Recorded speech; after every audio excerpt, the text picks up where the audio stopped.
So nasa Villa Manuela tayo. So mag room tour muna tayo.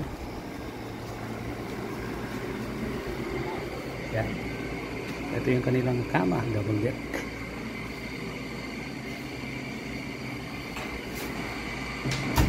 So 2 rooms to, saka 2 bathrooms. Yan.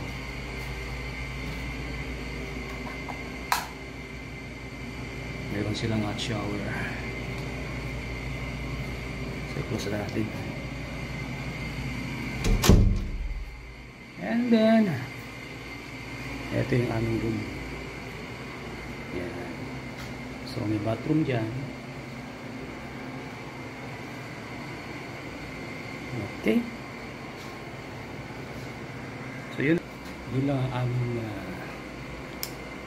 kwarto.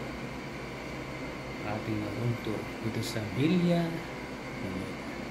Good afternoon.